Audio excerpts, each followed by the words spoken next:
Here we go. Okay. Turn it up, it's Talking Rasslin time. Pond Water and Amy, partners in crime. Lots of wrestling, silly bits too. Having a blast, bringing our show to you. They rant, they rave, they won't behave. Wrestling fans, come out your cave. It's time to BS and misbehave. Talking Rasslin, time to go. Ring the bell and start the show. Talking Rasslin, time to go. Ring the bell and start the show.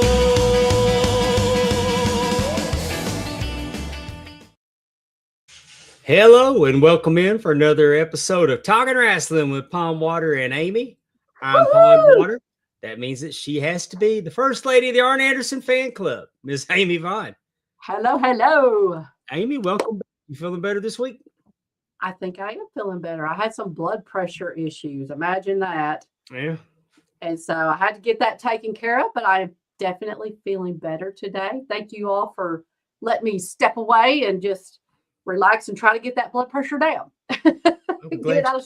We're glad you kicked out. You weren't with us last week. How was your holidays? Really good. We had a great holiday. We really did. Olivia got to come in she didn't get to come in for Christmas because she had to work, but she came in like 2 days before. So we got to have Christmas with her. For some of you all, you may know that my son Aaron, his birthday is actually Christmas Eve. He turned 16 this year. So that was kind of nice that we were able to kind of spend that whole day in a sense of just doing things with him. And that's very unusual. Usually he has to share his birthday with Christmas Mass and opening presents, but we had already done that. So it worked out well. So how about you? How was yours? Great. We had a good time. Grandkids loved it. I've turned into my dad. I just stand back and watch. And then the couple presents I got, I let Aubrey open them. Oh, so what about Bucky and Fritz? Did they have a good Christmas? Yeah. They still live here. You don't get them presents for Christmas? Nah. Really? Oh man, my dog has a stocking. Yeah. We didn't get that fancy. They tear up enough stuff. So that's probably true. That's probably true. The amount of stuff that you have to replace, right? Yeah. Thank you, Willie. Merry Christmas. I hope you had a good holiday too. Hi, Willie. Thanks for rolling with us on a later than normal edition of Talking Rasslin. Our guest will be Tatum Manning returning to the show. We hadn't talked to Tatum in a couple years. We're excited to have him on. He'll be with us at the top of the hour. So he's got some stuff going on too. Hi, Austin. Hey. Let's talk about the news, the latest news, Amy. Okay, sounds good. Drew McIntyre is the new WWE Heavyweight Champion by defeating Cody Rhodes in a 3 stages of hell match. I honestly, when I first saw, I didn't watch it. I'm not really, I can't remember what was going on. It was, I didn't watch this match, but when I started seeing little clips, I thought the first one I saw was like Drew McIntyre had the belt, like just holding it up or something. Hey, has he texted this to you multiple times today? Not today, but I do know that is how he feels about Matt Rule. Yeah, he does. He sends it to you multiple times a day just as a reminder. I've heard it like 3 times in the last hour. Oh, really? But I really thought that Drew McIntyre had stole the belt. You know what I'm saying? Like, I did not realize he had actually won the belt and that he, I thought, like I said, I thought he had stole it, was taking pictures with it, something that he would do as, stuff that he's been doing. I kind of like it. I mean, I'm not against it. I'll say that much. But again, we were talking about that. It might have been TNA talking about it, but it's like, you have to watch. Like, who would have thought that on a SmackDown that the title would change? I want to respond to Andrew though, because I realize his hatred of Matt Rule is a real thing. But when I hate passionately and creatively. Lane's a hoe! Lane's a hoe! Lane's a hoe! Lane's a hoe! You know that Lane What that y'all are so oh good. Okay. Allison said it. I knew I had heard it about again that you really need to watch. Like it's not like before where you watch the shows and then the only thing ever happened was on a pay-per-view. You have to watch what is going on. Go back. Okay. Austin Andrew, Kendrick said he's not a fan of it. He wishes Cody was still champion. yeah. What's more than I hate QB1? What's that? I hate Matt Rule more than I hate QB1. What's QB1? Well, they refer to Cody as QB1. Oh, they do? Oh, Oh, yeah. for what? Oh, for what? They call him QB1 in the WWE. I hate that term. What does it mean? The first string quarterback. Oh, okay. Hey, and I personally like Cody Rhodes, but I love Drew McIntyre as the champion. And we know it's well documented on this show how I feel about cage matches. I hate that escape the cage. I hate the escape the cage with the dark purple passion. I mean, they had a traditional wrestling match, then they had a Falls Count Anywhere, and then the third fall was in the cage. Purple passion. That I have not thought of that. Do you remember that as a liquor? Do you remember? Oh, that? Yeah. I had thought about that in many, many moons. That's funny. But no, I like this. I like the finish. I like that Jacob Fatu was getting even with him, and then he turned his attention to Cody and whooped Cody. Mm-hmm. And while he's whooping Cody, then Drew powdered out of the cage and won the championship. As much as I hate Escape the Cage, I really thought this was good. And they've got a tournament set up to there's 4 matches. The winner of each match will go into a fatal 4-way at Saturday night's main event, and the winner will take on Drew McIntyre at the Royal Rumble. I think it's Randy Orton and The Miz. So we know Randy Orton will win that one. And then we got Damian Priest and Solo Sikoa. Okay. And then they got Matt Cardona. Yeah. And Matt Cardona versus Trick Williams. Interesting, because those are. And then the other one is oh, come on, Dave. Randy and The Miz, Trick and Cardona, Priest and Solo, and Sami Zayn and Sami Zayn is somebody. Who does he have beef with? Who did he get in the ring with? Sami Zayn. Oh, Ilya. Who was that? What's his name? The one that just lost the U.S. championship to Carmelo. Ilya Dragunovich or something like that. Dragunov. Thank you. Dragunov? Yeah. Which that ought to be a good match. But, cool. I mean, there's no Cody Rhodes in contention for Dragunov. Thank you, Allison. Mike Whitaker's here. Hi, Mike. I think got the whole top 10 riding with us. Hey. But, hey, Sam from the 318 Wrestling Channel. Thank you. I appreciate that, Sam. You the man. Saw Sam Saturday night at BIW. Okay, that was a heck of a show. Yeah, we'll get to that in just a second. My next question, though, while we're on WWE, is that Finn Balor is challenging CM Punk in Ireland next week for the World Heavyweight Championship. Interesting, because that's interesting. They like they're the opposite. I mean, because weren't they in Glasgow? Isn't that where Drew McIntyre won his title? No, Drew won it in where was he? They were in Berlin. Was it overseas? Yeah. Oh, that's right, Berlin. So they were overseas. He won it, and then they had a show in Glasgow. So he went to Glasgow as champion. So it just makes me wonder, because I mean, obviously we have Finn Balor, who is from Ireland, And I mean, what? Yeah. So he's going. I'd like to see him win it. I like chaos in the title picture. I like that we can't. Of course, everybody says they didn't see it coming with Drew McIntyre. I thought it was time. I thought Drew McIntyre would pull it out. Because I mean, eventually you got to let him win. Because how many times are you going to beat him? I'm for it. I would love to see Finn Balor beat CM Punk. CM Punk as champion does nothing for me. Who did he say? Of course, I can't remember now. Who is CM Punk? He had a, I guess it was at Raw. So it's like, keep my wife's name out of your mouth. I'm going to rip your eyeballs out. Who did he say that to? Oh, was that Braun Breaker? Yeah. Yeah, he beat Braun. Okay.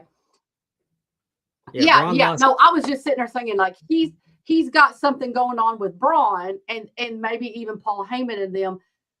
You could see where maybe we could do that without the belt. You know, like you said, if Finn wins it, what does that? Oh hell! Do you think Cody will go for that belt? How do y'all feel that we can watch it live? I do love it. Like if I was home, I'd watch it. I do too. But I don't like that it was spoiled.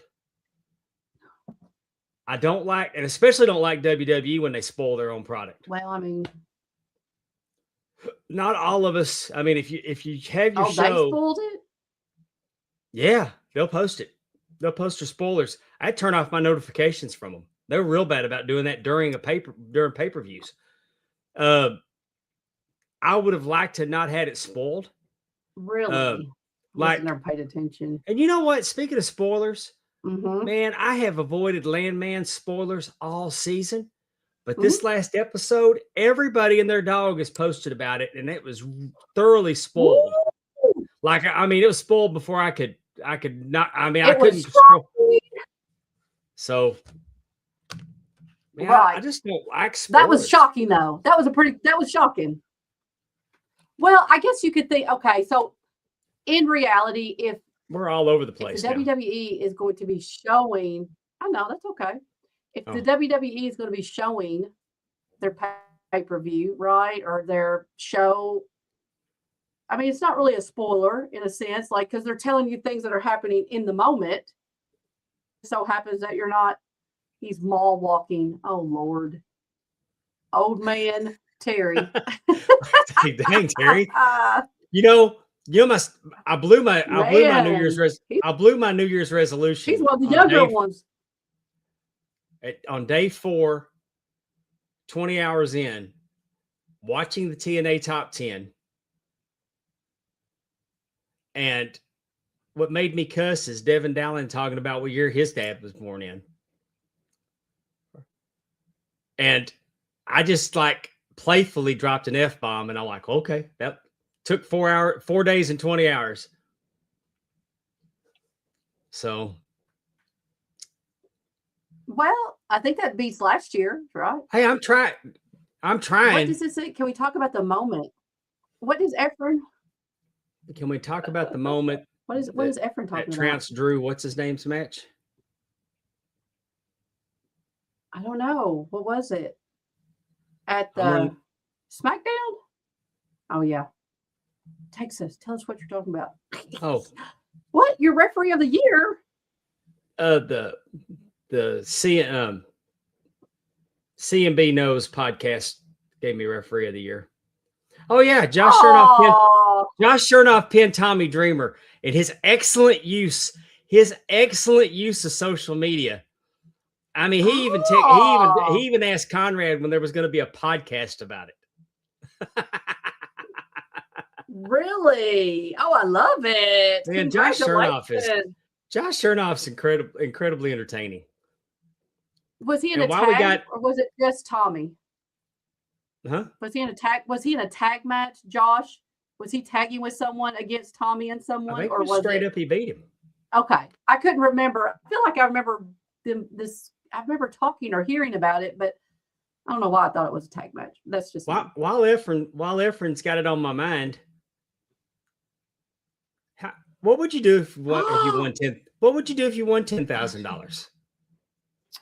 I don't even know what I would do. Somebody can win $10,000 at the Top Guy Rumble. What is that ad-free show? What does that say? Eric Bischoff's Power Plant. Oh, thank you. Okay. I don't have my glasses on. Sorry. I don't even know. What would you do? What would you do with $10,000? Red meat and strippers. No, I'm kidding. You get chicken, right? No. I don't eat red meat. That's what you're going to say. Oh no! If I won $10,000, I'd have to listen to Teppy tell me how not to blow it. Yeah, really. How many? What you have like number 79, 80, 81, 82, 83, 84, 85 belts coming, right? Yeah. Wouldn't blame you for that. Yeah, Terry picked up on that Teppy isn't with us tonight. That's but anyway, amazing. the game event, $10,000. the game event belts will be back. Oh, awesome! So you could win the belt too. The belt's going to return. Look at him! How cute he looks in his little purple and green. I love that. That's cute. That's so fun. I'm so jealous. So you have to be in Atlanta, right, to be eligible to win? Yep. Jealous. I don't get to go. People do win. Dave McClay won. Danielle almost won. Very close. 10 grand. So much fun. So jealous I don't get to be there. I want to be there. People win. People do win. Yes, I've won. I believe Allison has won playing the game event before. So, I mean, yes, 100%. You win real prizes, not just like a lifetime supply of, rice-a-roni or something that, back in the day, the game shows would give away. If you're a top guy with ad-free shows, be sure to join us. And if you're not a top guy with ad-free shows, if you join and pay up for the whole year, I believe you are eligible to join us in Atlanta. Exactly. You might get your for the Top Guy Rumble. We're gonna. I mean, there's so much the power plant with Buddy Lee Parker. We're gonna hang out with DDP at the yoga place. We're gonna see. Oh, that's gonna be so. We're gonna see Atlanta. It's gonna be a great time. We're gonna have fun. We're gonna fellowship. We're gonna watch the Rumble. We're gonna win some money. We're gonna win $10,000, baby.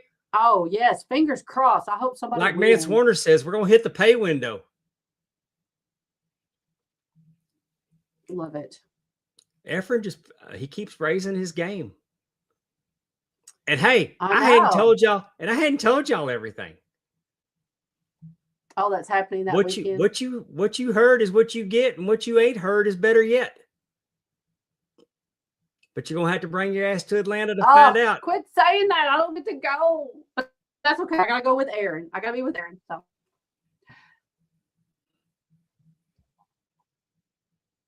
look at that. Just remember that I love FTR, and if there's anything involved in that, I froze up. Am I still froze? You're kind of.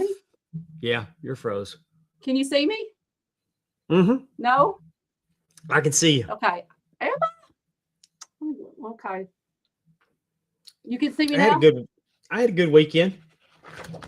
BIW was in Brookhaven, Mississippi.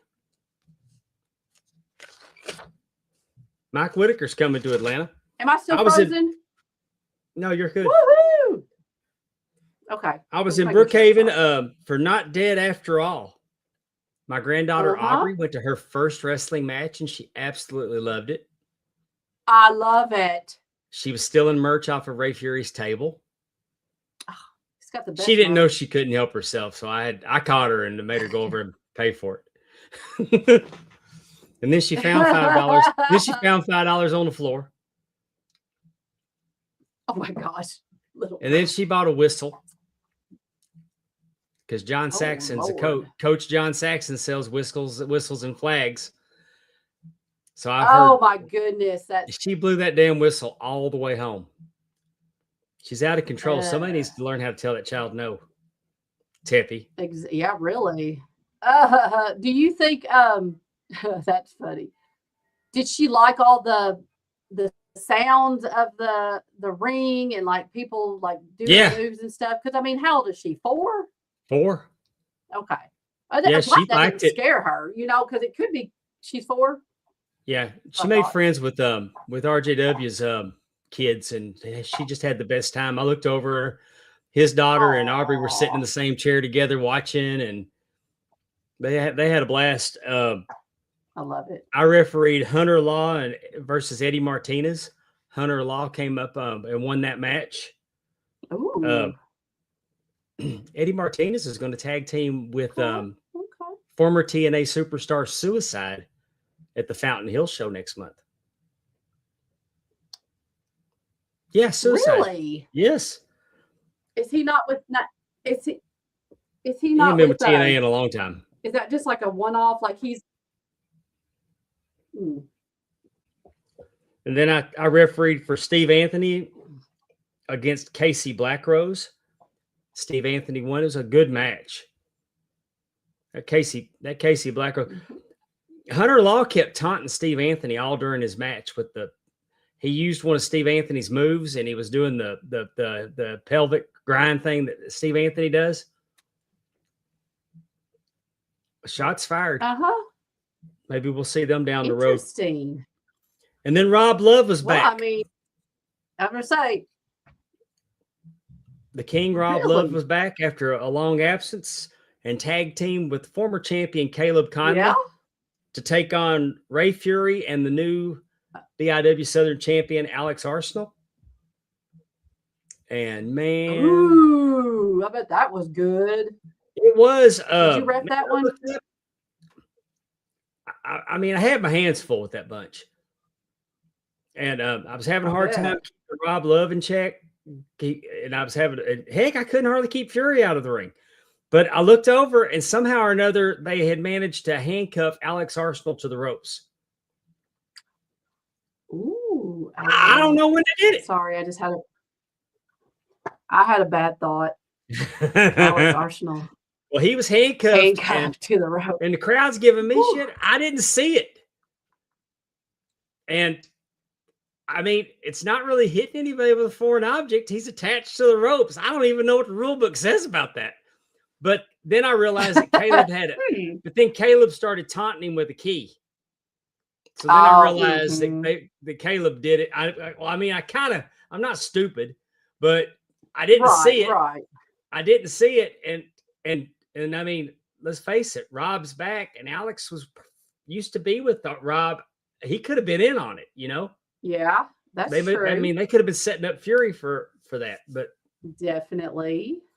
But Caleb kept dangling the key, and Fury checked him, and when he did, the key fell over, and Alex was able to let himself out, and then Rob and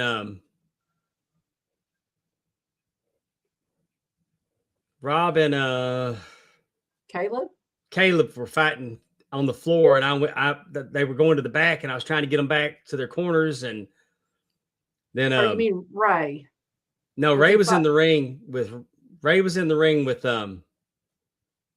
was Alex? Caleb and Alex fighting outside. Okay. That's Ray was in there with Rob. I just know that I turned around and Rob was covering Ray, and I ran in and made the count, and Rob and Caleb upset Fury and Alex. Was after the fact, did Ray say anything like he hit him, or like, you know, how did he argue anything? Was it a clean win? I don't know. I was busy. I didn't see what put him down, but the way that he didn't move for a while, and Rob loved being in the ring. I would sincerely doubt it. I just know that, you know. Well, like I said, you didn't see it. I'm sure there'll be a rematch, don't you think? Yeah, and they decided to go after Ray after the match, and Alex saved him. So, but it was a good show. Do you have pictures of Alex anywhere? Like, people need to really know who we're talking about, I think. I'm just saying. I think Allison I don't needs have to one know. handy. Oh, okay. We need to make that a thing that we have handy pictures of Alex Arsenal. He's got a I'll send you Facebook. some. Alex Arsenal on Facebook. Definitely go check it out. Just saying. Do Anyway, you look at his wrestling pictures or do you look at his underwear model pictures? I just look. I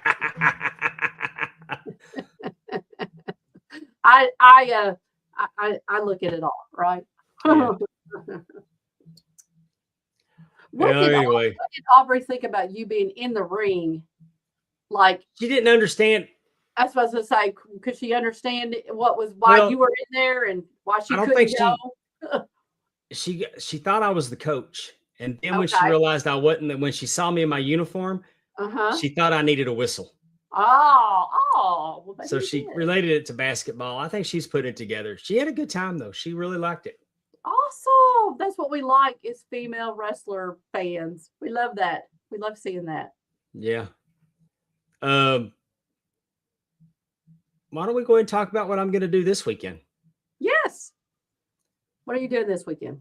This weekend, I'm going to be at South Jones High School in Ellisville, Mississippi, as SWA presents Prepare for Takeoff. I like it. Yeah, this is I love working for SWA. It's the Hosey Brothers or the Man, this is that high school that really shows up. I mean, to pack in 800-900 students and 800-900 people in that gym's not unheard of. They show up at South Jones High School. That's awesome. I'm hoping that Monty Warbuck's lovely daughter Berta is Berta. Her name's Berta. Okay. And she has a cake company, and she normally sets up a table with all kinds of sweets, king cakes, and I really love the sugar cookies. As a matter of fact, the last time I worked there, they saw me going out the door with 2 cakes and 4 bags of cookies, and I told them, I said, y'all just need to start paying me in sweets.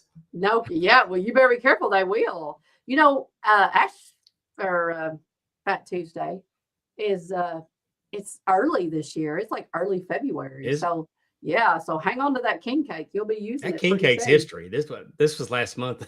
Oh, okay. Well, there'll be more king. I'd rather say when you go to this week, ooh,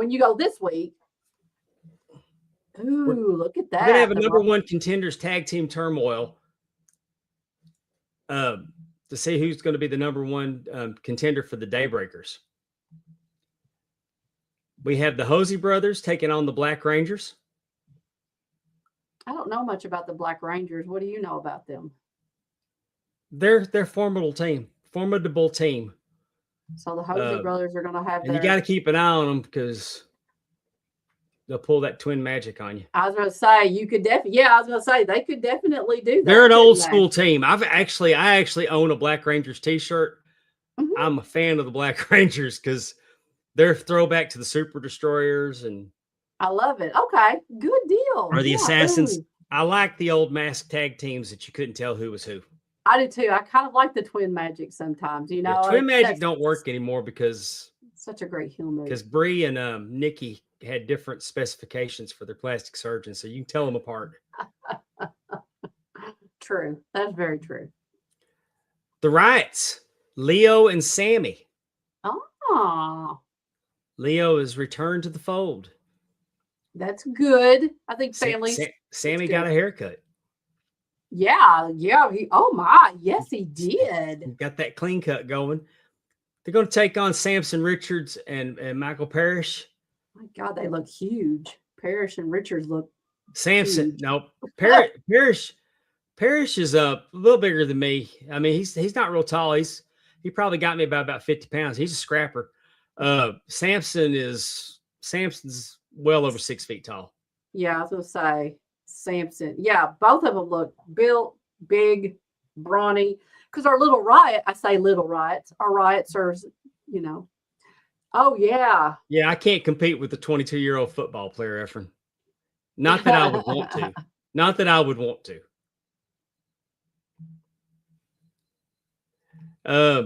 In a singles bout, we got the Pharaoh of Funk against Doc Gracie. This ought to be good. always like Pharaoh brings the house down. Doc Gracie, he's got a nasty attitude. Yeah, what does his shirt say? He's a I'm a Lucas Frost guy. Okay. Lucas Frost is their manager. I got you. Lucas Frost had an incredible career. Mm-hmm. And then we got Hunter Rhodes defending the Deep South Championship against Cowboy Cliff Rogers. That's going to be a good match. Rogers, Cliff's double tough. Yeah, I was going to say he looks familiar. And then we have for the SWA Southern Championship, Barry Wolf's going to defend against Nick Wonder, former guest of the show, with special referee Dalton Delk, and who knows who's. Why do they have a special?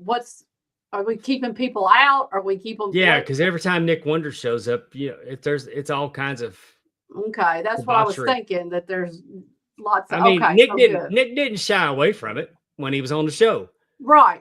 That's what I was saying. But Dalton Delk's not a fan of either one of these guys, so. Oh well, so he don't care who wins. I mean, he's going to be an enforcer, and he'll smack the crap out of either one of them.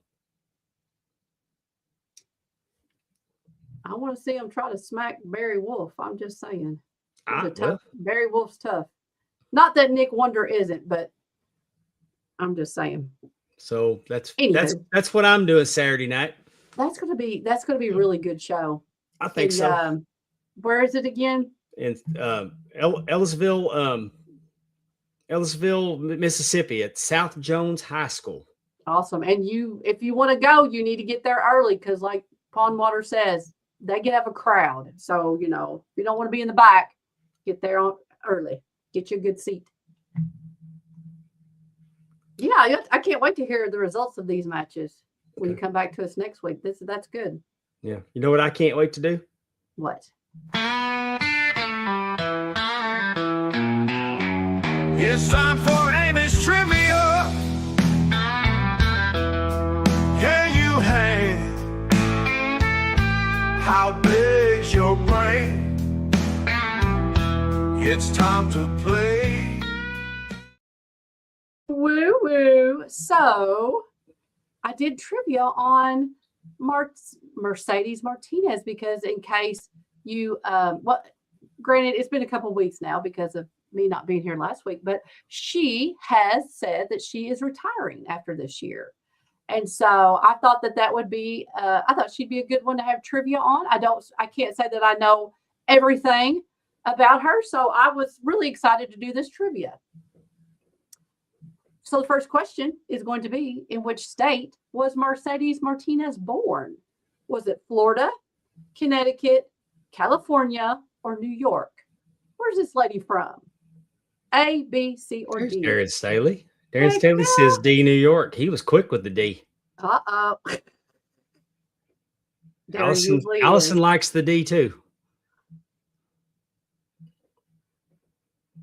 I think she does. The bigger, the better. I don't know that part. Actually, I don't know that part.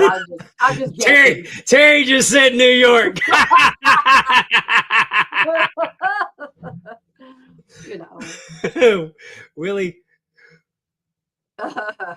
Willie whipped out the D also. You are silly. But it's B, Connecticut. Y'all are all wrong. I forgot to guess. Connecticut. I forgot to guess, but I would have guessed New York. Yes. So, yes, she's actually from Connecticut. Next question. I know. See, we already learned something new besides the D's and all that other stuff. But trivia with. Terry left the D out. Well, honey, put it back. Put it back in. Don't be letting it out. Oh. You're at the mall. No. Amy, what's your favorite? While I'm thinking about it, what's your favorite Mercedes Martinez match? The one where she won this championship. Okay. But I can't say which one it is because I don't want you're trying to trick me. No, I'm just saying you're trying to trick me to tell you which one it is, see? Because which championship? Bless his heart, he gets like that. Which championship did Mercedes Martinez win in Ring of Honor? Was she the women's world champion? Was she the women's world television champion? Did she win the pure championship? Or was she part of a 6, I guess, man tag team championship?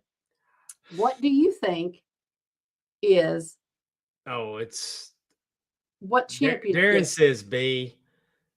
By process of elimination, it's going to be B. Because I don't think she's hadn't held a 6-man championship.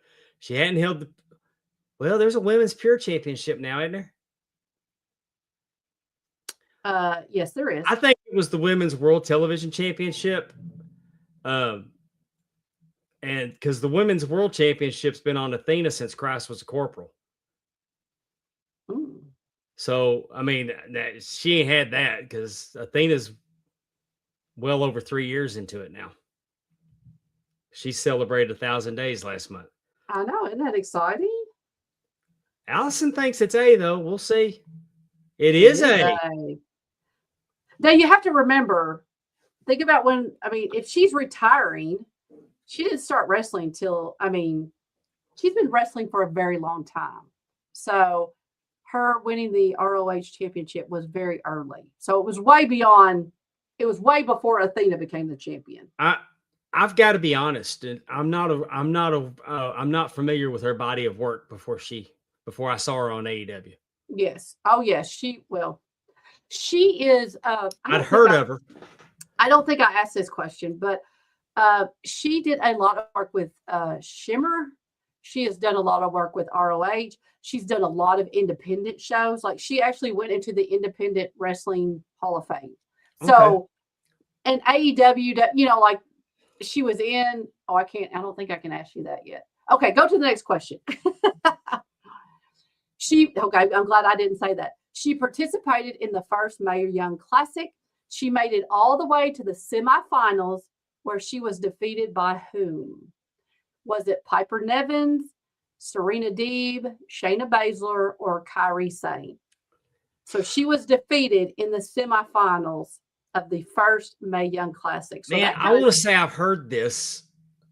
Darren's saying it's A, Piper Niven. I'm going to go with C, Shayna Baszler.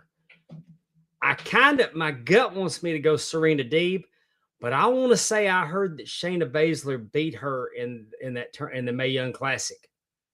Did you not watch it? I know it's been a long time, but did you watch the first one? Yeah, some of it. Okay. I can't remember. Well, no, I understand that. And you are on the right track because you are correct. But I do remember hearing that story. So Shayna Baszler ended up defeating Mercedes. Shayna went on to fight Kairi Sane in the championship, and Kairi Sane won the first Mae Young Classic. Hey, I got a question for you. Why Shayna Baszler's name's up there? Uh-huh. I think that she was massively fumbled in WWE. Yes. I think she was a victim of Ronda Rousey I think she's a victim of Ronda Rousey being on the roster. Yes, I do too.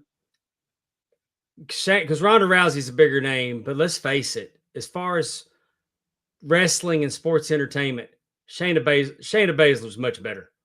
I think it could have definitely been Shayna could have been one of those like the Goldberg where she had a streak, because she did have that fighting background, and you could see her running through people, putting them in different moves. I agree with you. Hypothetically, if Vince would have been gone 6 years ago, do you think Shayna Baszler's career would have been different in WWE?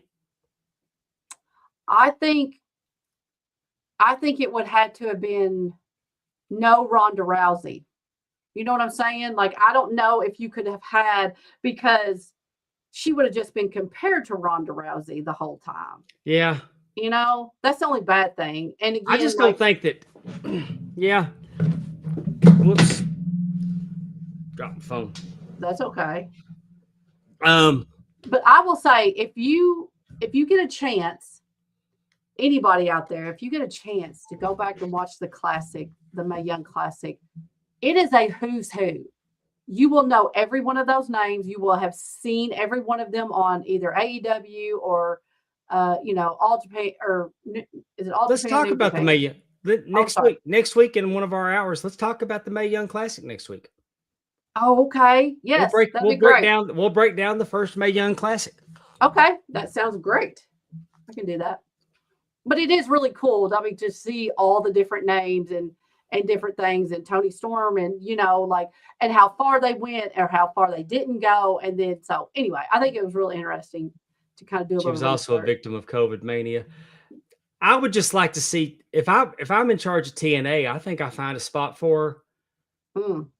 I can't believe that she's never made it to AEW or Ring of Honor at the very least. Right. I'm with you. I like the idea of TNA. Oh yeah, I have no idea. I think she'd be a great fit for the NWA also.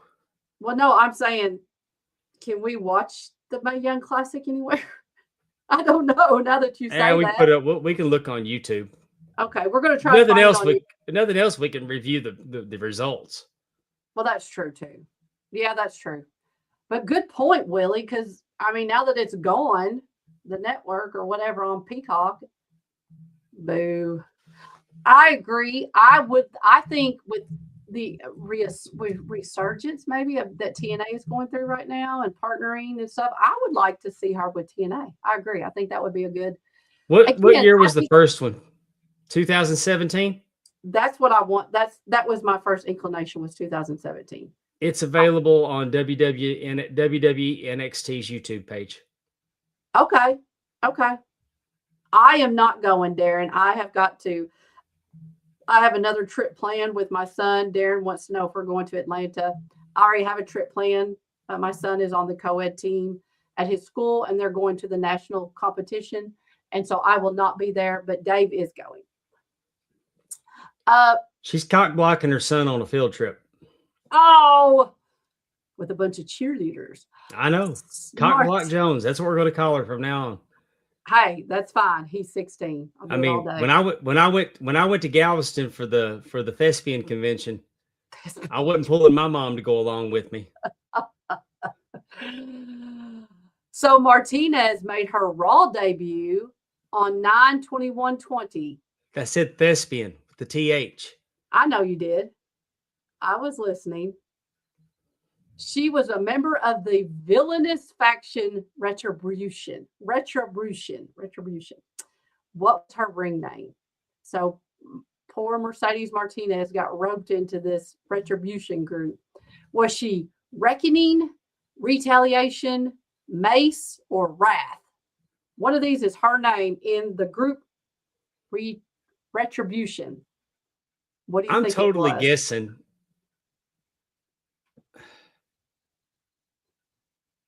I'm going to guess Mace. You think she was Mace? Anybody else out there want to guess? A, B, C, or D? Terry went B, Retaliation. These are the weirdest names. W. You stop it. Is that Wrath? Is that what you want to go with, Darren? We'll see. Oh, he really thinks it's Reckoning. We're all over the board. All right. What is it? It is Retaliation. Good job, Allison. Such a weird, I mean, she was not in this group for very long, like literally like 2 weeks, I think. And then she asked for her to be taken out. And then eventually she got her release. So I'm not really for sure what the story is on that, but she did not want to be part of this group. It's not, I mean, I don't know. I don't know what the physical appearance of this group was. Just on paper, it sounds like hot garbage. It does. It's kind of a weird, like Mad Max sounding. And that's with no disrespect to anybody involved in it. I'm blaming the booking on that. I'm not blaming the talent. What you say, Mad Elvis Presley? Oh, for snow. Boo, where you must be up. Keep your snow. I'm not going to say I don't know about Dave in Mississippi, but Amy in Kentucky does not want snow. She's not a fan. My company doesn't let me drive if we got snow and ice. So I don't blame them. They don't want all their damn Frito-Lays all over the road. People be stealing them from you. Oh, in Ohio? Oh, that's just right on top of Kentucky. No. Keep your snow. All right, next question. Sorry. What number was Martinez ranked on the top 50 female wrestlers in the PWI Female 50 in 2011? This would be her highest ranking. But the fact that as an independent wrestler in 2011, she's on this ranking is pretty impressive. I'm going to say 8. I'm going to say 8 because we now know that she was Ring of Honor's world champion. Mm-hmm. Darren says 8. You know, it shows you that just how much women's wrestling has grown, that it used to be 50 in 2011 and then it went to 250. Exactly. Terry thinks it's 20. Allison's she's Terry. on one. She's going D all the way. There's a lot of B's that are 2. She was number 2. And Matt Presley. Matt Presley is the Lone Ranger on that one. Let me look up. I can't remember now because it has been a couple of weeks. Who was number 1? Let me look it up. Well, I wonder who anybody know who number 1 was? That's what I'm going to find out. I don't remember. I thought I looked it up last time, but like I said.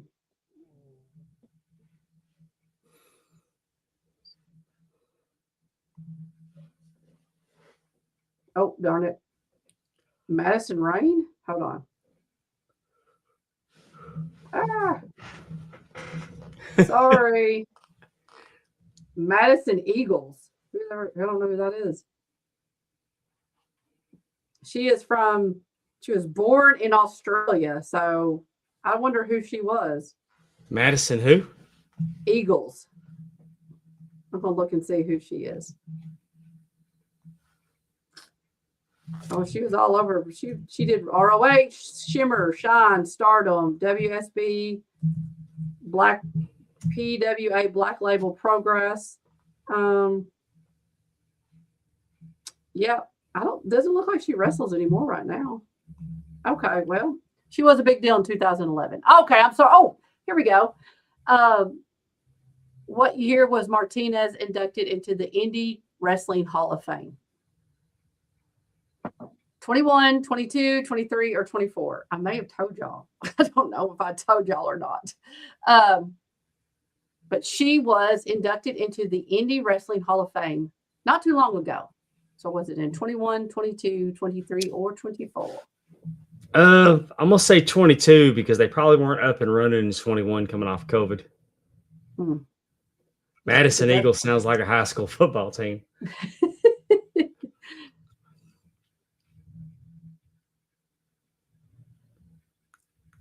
Billy says 23. Just out of the blue, Matt wants us to know that he loves Thunder Rosa. She's a badass. I wonder if he's looking at the list because he came up with Madison Eagles, right? Hey, I'm going to tell you, I got a Thunder Rosa action figure this past weekend. 1 of 3,000. It's a Chase, Thunder Rosa Chase. Really? Yeah. That's pretty cool. Where'd you get it? At the wrestling matches. Oh. Somebody had one on their gimmick table. Really? $10. Yeah. Oh, that's a great deal. You're like, what? All right. Let them know. It's like a sore Peter. You can't beat it. And you know this because what's the answer, Dave? I said 22. I know. I'm saying. Oh, hit the button. It's 24. Oh, 24. 2024. So again, I want to say she's been wrestling for 26 years. I feel like I saw that. Like she started wrestling in 2020 or in 2020. She started wrestling in 2000 when she made her debut. And so she's been wrestling for 26 years. So congratulations, Mercedes Martinez, for your retirement. I hope it is everything you want it to be. So good.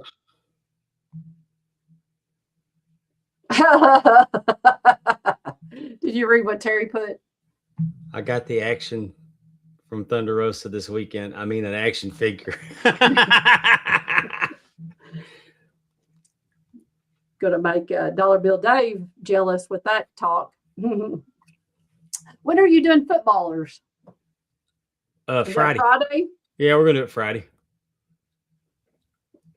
Dave schedules all this, and then he's always got something.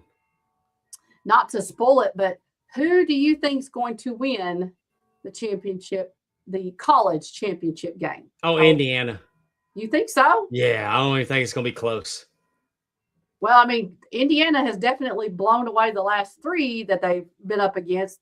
Very formidable teams. Yeah. I just don't know. Miami has really had a good showing. Like, I don't know. I think it's interesting. It's going to be a good game. I think it will be a good game. Yeah, Miami didn't win. I mean, it went to the wire. Miami barely won. I guess that's true. Oh, Indiana's been very impressive. I'm sorry to have brought up the Ole Miss loss. I mean, it is what it is. And I'm not even going to say that the pass interference at the end is what cost them the game. You should never be in a position that a referee's call could cost you a game. That's fair. Yes, that's fair. I'm more upset about the holding on the touchdown run. That was clearly in the plain sight of, but like I said, I bet you that if we went looking, you'd find calls that they didn't call on Ole Miss. Sure. So I'm not blaming the referees. Right. Well, and you do have a unique perspective of that, of being out there. You cannot see everything. And so, right. and there's a lot of stuff going on.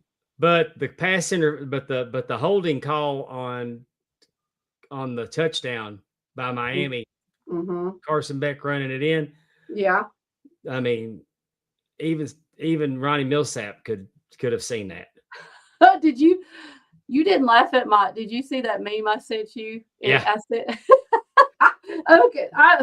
That was so funny. I couldn't tell you the last time I've seen Ronnie Millsap besides here. And then that came up. I was like, oh Lord, I got to send that to the group. Thought that was pretty good. Y'all enjoy Deuce Night over there in Oxford. What does that mean? I'll pass that on to Tippy because I hadn't changed any. Roll Tide.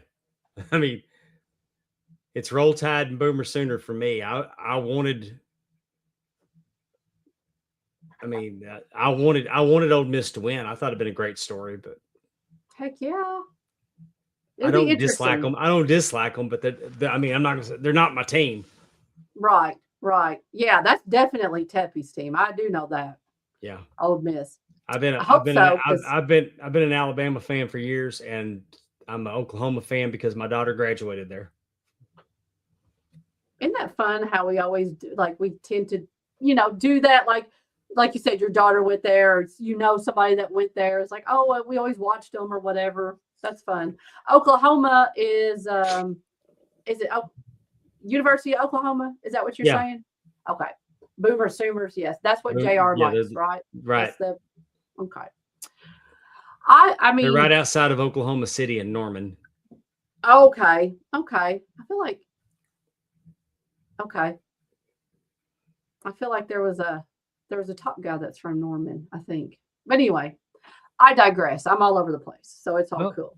But I know there's a lot of other games. So, yes. Sorry. I'm just yammering. Oh, I wasn't wanting to do that. I was wanting to sell some belts. Oh, yeah.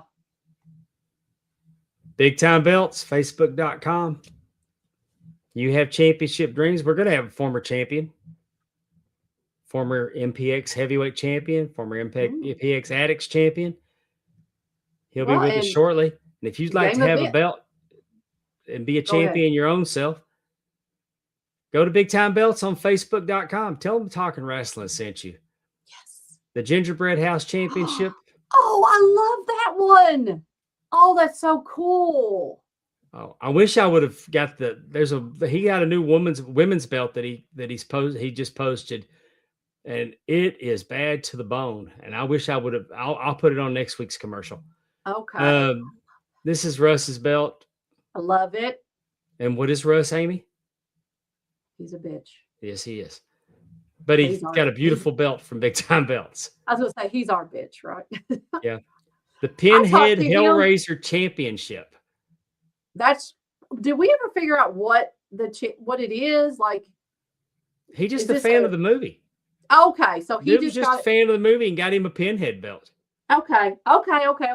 I guess I was thinking it might have been something. I don't know. If you don't have a big gold in your collection, you're not even a belt collector. I love that on that leather. That looks good. That's sharp.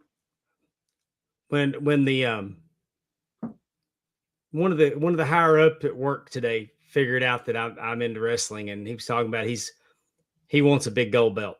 Oh, The big gold belt's his favorite. you're like, I can hook you up. Here's Billy Gullett. Billy got his belt dreams are coming true at Big Time Belts. He's got a hybrid Louisiana belt, the Bayou Independent Wrestling Louisiana Championship. Did I mention that his podcast gave me referee of the year? Yes, because someone did Billy? That's what I was going back and looking. Was Billy the one who said that in our chat? Yeah. Okay, that's what I thought. That's what I was trying to go. Yeah, he's the B in C&B. I love it. One Fight Club championship. Look at the craftsmanship on that side plate. Look at the this craftsmanship on Yes. that main plate. Look at that line. Yes, I love that line. That's so cool. And the game event belt also comes from Big Time Belts, Yes. right? I thought it did. Cool. Battle Zone. Spinner and all. Battle Zone's light heavyweight championship. It came from Big Time Belts. Those tanks are separate pieces that are sitting on the plates. I love that. Such great craftsmanship. High quality, low prices, Big Time Belts. And I always want to thank them for sponsoring our pod. Yes, thank you so much. So cool. So I hope that higher up gets that big gold belt. He needs it. I told him which one. I mean, I told him to go to the shop zone and get the shop crumb rind. It's the closest one to the actual one. Mm-hmm. And then I had to tell him that I actually held the real one at ringside at Rick's last match. I dropped that on. Boy, I will brag on you. You're like, yes, that is moi. But now it's time for the main event. Let's bring in our guest this week. Yay! Making his return to our pod. He's a 2-time guest on our show now. I love it. He's a former MPX heavyweight champion. He's a former MPX Addicts champion. He's a former MPX tag team champion. Bring him in now, Mr. Tatum Manning. Hey, Tatum, how's it going? What's going on, y'all? How you been? It's been a while. It has. I know. Yes, it has. 2 years. We've grown in our podcasting. So yeah, Dave said he listened to our first one with you. Yeah, I don't know how we're still here after hearing this. Oh no, I was gonna say, he's surprised you came back on with us. Like, So, we had people listening to us back then. well, I just remember. Yeah, I know it was 2 years ago because we were talking about the Iron Claw world premiere, talking about the Von Erichs. Yeah, a lot of that stuff. So yeah, a lot has changed since then. And your gear choices. Yeah, that too. Oh, but I got so many questions. There's so much going on with you right now. Yeah, there's been a lot, especially over the last 6 to 8 months. So yeah, I'm ready to get into it too. I'm interested to know that you went from fighting Dave Sagan to being in the House of Sagan to leaving the House of Sagan laying. Yep. Yeah. So, Dave and I, we have a long history with each other, like you said, I'm former MPX tag team champion 5 times. 2 of those are with Dave. We won the MPX tag team championships back in 2021, and Dave had just come off of a hiatus. He had lost the MPX title to Wesley Crane the prior year. So he was gone for what was probably close to 5 to 6 months. He came back. He challenged his former stablemates, Tommy Becker and Ryan Remington, tag champs at that time. And he said that, hey, you 2 are best friends now. Awesome. Well, I'm going to bring my best friend next week, and we're taking those titles from you. So that's where I came into to play. Okay. So Dave, like I said, I have a long history with Dave Sagan. He's been my best friend. He's been my biggest enemy many times. So Dave Sagan, he returned to Metroplex Wrestling as, I don't know if you've seen what he's looked like recently. With pastel colors and white blazers with Isaac Mazer. and they reformed House Sagan. But House Sagan has been a very Miami Vice vibe looking, happy-go-lucky group of people. Mhm. So at this past Destiny 2025, it was Tatum Manning versus Dave Sagan for the Addicts title. However, if I lost, I was going to be forced to join House Sagan. Oh. And so after a low blow, that's exactly what happened. So for months, I was in a group that I didn't want to be in. And if you go back and you watch, what happened over the course of at least 3 or 4 months, I was miserable. I was getting pushed around. I was made to do their dirty work. And, at some point I completely did a 180 and I was happy go lucky. Now Tatum Manning has a smile on his face and long blonde hair, and he's smiling and has sunglasses and a gold chain on, and he's just like them. Right. So all until the point where Dave Sagan won the MPX Championship for what I believe was his second time. And then there was just a perfect opportunity to take that title from him. So that's exactly what I did. So it was a little exhausting playing double agent and, putting a smile on every week. But, I've told Kelvin of the No Gimmicks podcast, that's exactly what I had to do. So I went out there and I did it. I noticed that they were they'd hold your hands up in the air and the crowd was really mixed. You got some boos, but mostly they were cheers. But when you put him down, you raised the roof in that place. Yeah, that was a reaction months in the making, and probably the highest praise I've ever gotten. The biggest compliment I've ever gotten was from Kelvin, and he said that out of every different company, all different forms of pro wrestling that he was consuming at that time, he called that the greatest story in wrestling at that time. I love it. That is the greatest compliment I've ever received, especially at a place like MPX where you can show up every single week and you get to work in front of a live crowd, a very loyal live crowd that we've had coming for years and years every Saturday night. And you get to work now on a live stream on Twitch with a growing audience, especially after the last year and the production. You say that, you've improved in your work over the last 2 years. MPX is right there with you. The production value of the company has just skyrocketed ever since I walked in there. I haven't got to MPX year 2 yet. Yeah. but I actually do subscribe to the Twitch channel. It is tremendous production. Mm-hmm. Yeah, absolutely. Yes. I'm very lucky and very blessed that I found that place when I did at 17 years old, wanting to get into wrestling. Now I'm 25, but I feel like I've been doing it for 20 years. That's a good and a bad thing. Because I'm beat up, but I feel that at this point in, my career in wrestling and in my life, I've learned so much. I've grown as a performer and a person. So I'm very grateful for all of that. That's wonderful. But then as I kept watching, of course, immediately the transformation, the pastels were gone. He didn't look like he was Miami Vice anymore. He's in there with a biker jacket on, beating the compound dog crap out of one of the referees. Oh, yeah. Well, and then made the 3 count while the guy was out. He just grabbed his hand and slapped it on the mat. Well, our good friend Dexter Hardaway is a current referee at Metroplex Wrestling. So a little bit happened there. Our referees they went on a strike. They were tired of getting hit by certain competitors, mainly Brick Savage, which I've gotten tired of getting hit by Brick Savage myself. So I understand. Yes. Can you deliver a message to the rank and file for me? And what's I've that? I've gotten my ass beat by Angel Camacho more than once. Oh, so have I. So quit crying. Yeah. Before he lost. So we've both been there, haven't we? Yeah. I have not had the opportunity for Brick Savage to lay hands on me yet. Woo. And hopefully never do, because he's a beast. Oh, yes, Brick is a unit. Yeah. And I saw your hardcore match with him. Yeah, that was an experience. I bet. Sure. But what I'm saying is that Angels beat on me pretty regularly, and you don't see me going on strike. No, you don't. No picket. Tell Trueborn to tighten up. No picket, no line outside, none of that. Yeah. Yeah, so we've been doing the shot collar, which is something that came into play, I believe, a couple years ago now, which has been real fun. So if you haven't really seen or heard too much about it, The shot caller is a special ticket. They will announce an MPX wrestler the week of and say, hey, this week's shot caller is Tatum Manning. So that ticket will go on sale. Whoever buys that ticket sits ringside with me. And whatever match they want me to run in on, if they say, hey, I want you to beat up Brick Savage, I want you to beat up Sky, I want you to beat up X, Y, and Z, they blow an air horn and I get in there and I do it.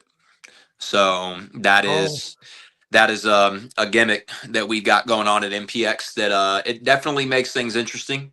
So my last appearance at MPX was December 27th, our last show of 2025. I was a shot caller, very loyal MPX addict. Name's Brandon. Brandon bought that ticket, so I had a good time hanging out with Brandon ringside. He got sick and tired of the referees and Sky, who is now their muscle, if you will. So he said, hey, I want you to go in there and beat up Sky, and I didn't ask any questions. I helped Langley pick up a victory. Langley's a kid who I've had the pleasure to grow up watching. I met Langley when he was in MPX's kid camp when he was maybe 9 or 10 years old. Now the kid's 16, but looks like a grown man. Wrestles like one too. So, how awesome! Yeah, that was fun helping him get a victory over Sky. So that shot caller, that could be really interesting because you could get someone to buy the ticket that doesn't like you very much, and they're going to say, go smack Brick Savage and see what happens. Pick someone like that. That could be a very, depending on who is doing it, like that could be an interesting little turn. It's very innovative. And MPX is they're one of the most innovative promotions out there. They've got a battle royal that they 100%. Do. They do a battle royal that you can pay $10 to send someone back in. And send the person that got eliminated back in. Yep. So I've been one of those. If I'm sitting there with $100 burning a hole in my pocket, I can put Tatum back in 10 times. Yep. I've been in one of those for about 45 minutes. So I know what that's like too.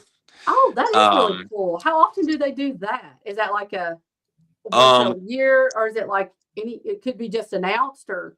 Well, to my knowledge, I was in one of the last few ones that we did. I think that that in my absence this month, there's been another one, or there's at least been another one. I just heard about it. It was recent.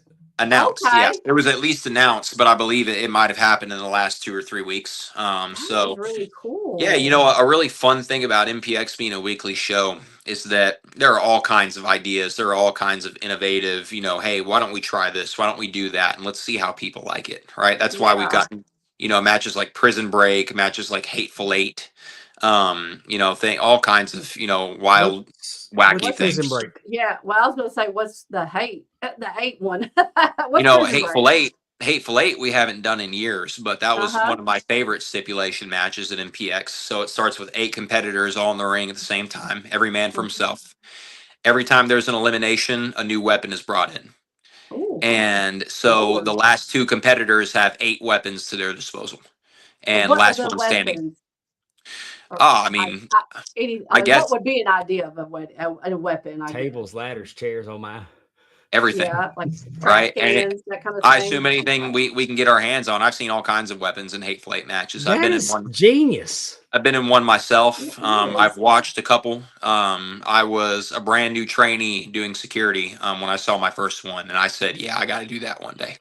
So then each competitor would bring a weapon and like put it off to the side or what, No. So that was for rank.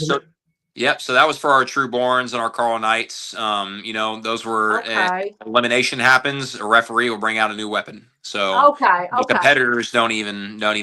Don't even know. Okay. Yeah. That is cool. And what is Prison Break? These are fun. Prison Break is a multi-man match, multi-competitor match where 2 people start in the ring. And every 90 seconds or so, 4 people are handcuffed to the posts at ringside and somebody's let loose. So kind of your elimination chamber, if you will. Oh. Okay. I like that. Okay. Yep. Yeah, one of my first title defenses after winning my first MPX championship was a successful defense in a Prison Break match. That's pretty cool. Yeah. Yeah. Okay. So those are fun times. I bet. Yep. Yeah, definitely. I don't know about the weapons ones. I don't like all that. I don't want anybody to beat, take a hammer to them or whatever. I don't want to like all that. But I like that. That's pretty cool though. Like you said, Dave, that's really creative. Like that makes you watch. Like, what in the world's going to happen now? Like, what else is this going to look? And so I think that's really interesting. And I mean, we're sounding like a commercial for MPX every week, but because we kind of are. Because this is a message that needs to get out. This is super cool. Because the internet's full of people that cry. Oh, yes, I hate what happened on WWE. That crap's unwatchable. Oh, I hate what happened on AEW. That crap's unwatchable. I can't find TNA. I mean, there's always something, but there's another alternative, and y'all know we love independent wrestling, but 50 weeks a year, MPX is putting on a show, and these kind of stipulations are not, they're not few and far between. They are constantly innovating and doing things. And everybody knows that Eric Bischoff said, be better than, be less than, or be different than. Mm-hmm. And I think MPX stands out as an innovator with tremendous production on Twitch and their YouTube channel. They're easily found on YouTube. And the wrestlers are amazing. I mean, they're very good, you know? So, I mean, we've talked about that before, where it's like everything. It's the total package. Like you're watching a very well put together product with with great talent, great production. And it's like watching WWE or AEW. And it all makes sense because it's a weekly episodic stories. And, you know, I was riveted just going back the last few months, because what I did is I looked on Cage Match to see who all you'd been wrestling. Right. And then I'm lining up Cage Match, going back into the archives because I just subscribed. Yeah. But it's easier for me to go look for things. And it's just incredible. Yeah. And that whole Sagan thing I found to be fascinating. And then, like, you went from being tag champions to putting him down to taking his title. Yep.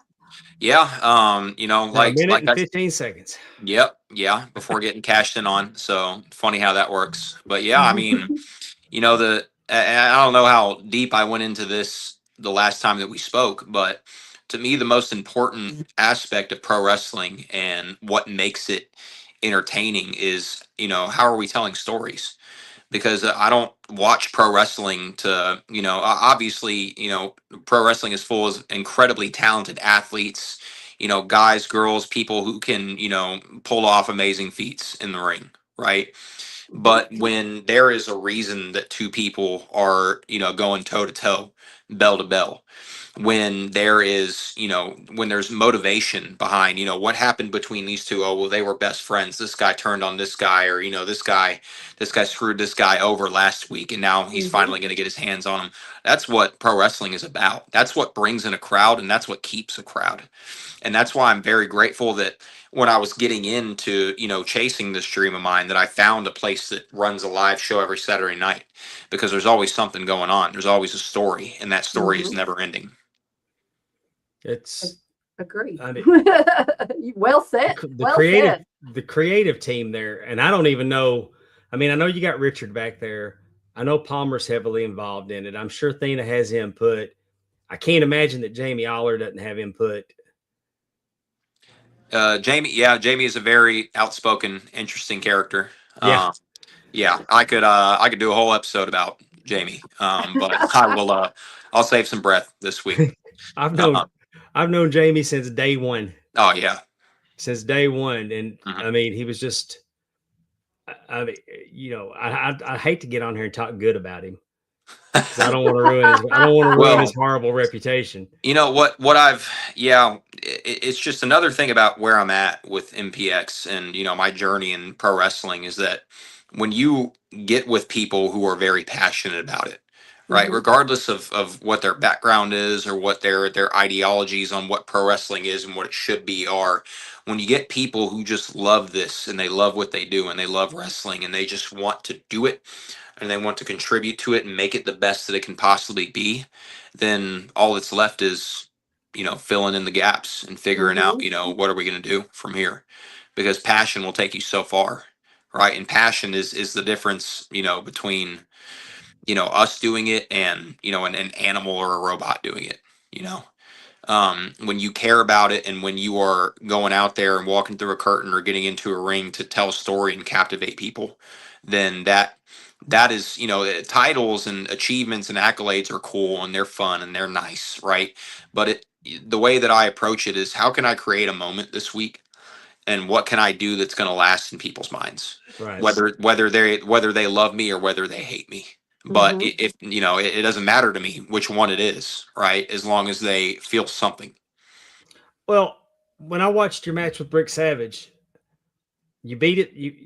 I mean, physically, and with no disrespect to you, there's not very many people that physically match up to Brick Savage. Right. But I mean, you took the chair because it was a hardcore match. You Mhm. took the chair. He wore his knee out, Mhm. and then he actually put him in a hold to work on his knee to Mhm. take advantage of the damage he inflicted. I was into it.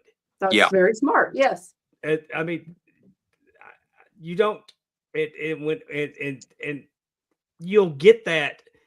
And I'll even say that on a lot of independent shows, especially a lot of the ones I work, that level of storytelling in the ring, they just don't get in there and do-si-do and away we Mhm. go and let me do this and stand over here and act like you don't see this while I get my stuff in. And Mhm.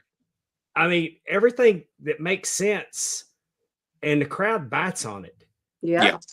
And I'll share a story with you Mhm. that blows me away, that we almost had a riot in West Monroe the last time we were there. Okay. One of the sponsors was taking a swing at one of the boys. Interesting. One of the sponsors. Yeah. The Hmm. sponsors were all bought in. I mean, that's when it's beautiful. That's when it's working. Oh yeah. Yeah. So, and that is why I'm such a fan of MPX, because from match to match to match, it all makes sense. And there's always different flavors and different matchups, completely separate from what you were doing with Brick Savage Mhm. and Dave Sagan. Danny O'Ryan was a whole nother Mhm. level of match. Yeah. Yeah, that was a fun time too. So you saw my match with Danny O'Ryan. I did. Yeah, that was one of my one of the matches I look back on from this past year and went, you know what, that was definitely one of my better ones. It was very competitive. And because I found out that I was wrestling Danny O'Ryan the day of. And Danny's garnered quite a reputation for himself in Texas. Danny is very, very talented and very hardworking too. And those two qualities in one person, that's hard to come by. And so, that was very much a, hey, you're here this week and you're in a match with Danny O'Ryan. Get out there, right? And so that was a little that was different because I'm for weeks and for even months, I'm in a position where my matches are announced. I know exactly what I've got going on because I'm deeply rooted in what I have going on with Dave and the rest of House Sagan. So I show up one week and they say, you're in the first match, you're wrestling Danny O'Ryan. So get at it. Those are situations where you can definitely, and especially wrestling somebody for the first time, maybe you'll do things you never done before. Maybe you'll try something new, right? And maybe not every week is the week to try something new, right? But yeah, that was a clip match, right? There was some fun stuff that went and happened, and all the back and forth between me and Danny, and I would gladly wrestle Danny O'Ryan again. That was one of my better matches from this past year. I thought it was very good, and you got the win. Yes, I did. Due to as much as it pains me to credit Isaac Mazer for helping me win that match, I have to credit him. But again, that's the playing double agent and gaining someone's trust, right? So, now thankfully I don't have to do that every week. So Well, I noticed. Oh, I think it's on your right. Do you have a tattoo? Do you have something on your? What is yeah, that? I got a few. Oh, you got a few. Okay. Yeah, it's a wing. That's a cross. That's 27. That's my birthday. That's my sister's name. She passed away when I was young. Oh, Um, sorry. I got you. This is a verse from a song that I like. It says, "Head up high, I look to the light." You What have song is that? you have a date. You have a year on your chest, don't Oh, you? I do. Yeah, it's 2000. That's my birth Okay. year. I was born in 2000. Are you afraid you're going to forget? No. Just kidding. You know what? No, it's not the first being- time I've heard it. I'm being honest. Nah, I got you. That was a good one though. She's comfortable with you. She's being a smart ass now. Yeah. Oh, I don't Nah, know I if I'd gotcha. say that, but I just happened. I thought when I first saw your wrist, I thought it Right. was something in writing, so that's what I was looking to see. But that's pretty cool. No, I like that. What's the Yeah, wing? no, I gotcha. What's the wing tattoo? What's that about? Just an angel's wings. Just to Okay. have something on my forearm. Yeah, I'll probably get more. I've gotten much more than I thought I would by this age, but yeah, that's how it happens. And now understand I'm that. going to ask you fun. I guess it's going to be a fun question. Shoot. I noticed you're wearing a Mavs fan for life shirt. Yep. Are you like trolling people, or are you Trolling? Are you Oh, really no. a Mavs fan for life? Oh, I'm a Mavs fan for life. Yeah, I'm from Grand Prairie. Are you pissed right now though? Oh, I mean, everyone's been pissed since Luka got traded. Yeah. But you know, it happens. Hopefully, we'll see him back one day. But yeah, as every Mavs fan loves Luka Doncic. No, there's not a Mavs fan that hates that guy, right? Well, I'm aware. Yeah, and you saw, they had a tribute to him when the Lakers played the Mavs, and he just sat there and cried. So that's a tough situation. That's a tough break. But unfortunately, it was Nico Harrison who made that call. But Nico Harrison is the most hated man in Dallas until he finally got kicked out. So yeah, I know Mark Cuban is hurting from that one. But no, every Mavs fan hopes that they can get Luka back one day. I was kind of pissed off at Cuban. Yeah. But I mean, at the end of the day, it's his organization. But he was on Your Dark Companion. Mike Reiner, that used to be on The Ticket, has a podcast, and he had Mark Cuban on, and it was a very, very good episode. And Cuban wanted to retain part ownership when he sold the team, right? Or he wanted to be he was supposed to be in charge of basketball. Anyway, the NBA wouldn't approve the sale with that stipulation in there. I see. So yeah. I mean, Cuban would like to be an owner again. Mm-hmm.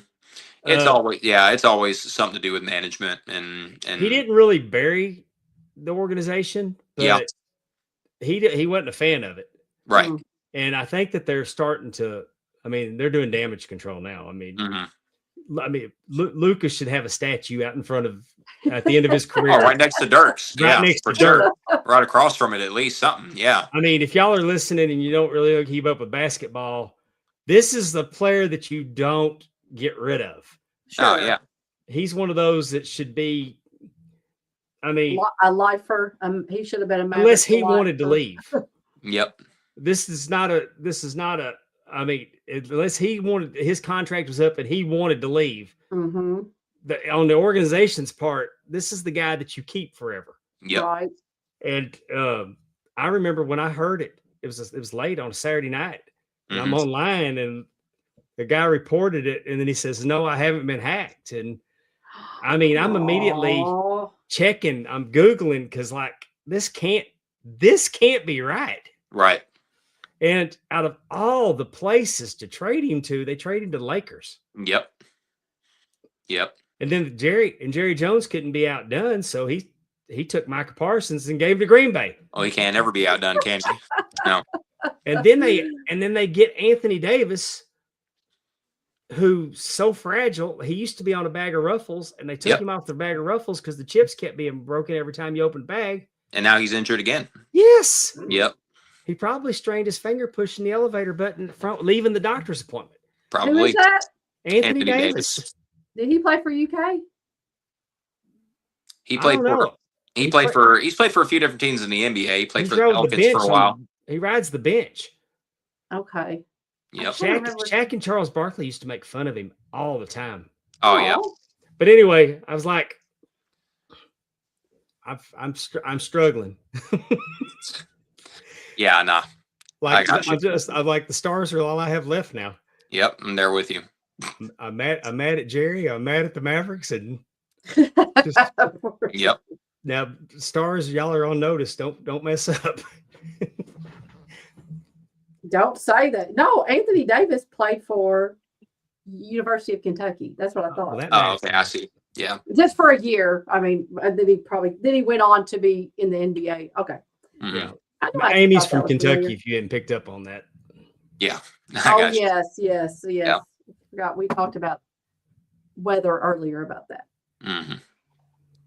Anyway, moving right along. Sorry. Yeah.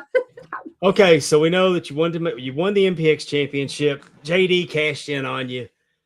Then you're in a 4-way, and I'll be honest, I didn't see Cavens winning that.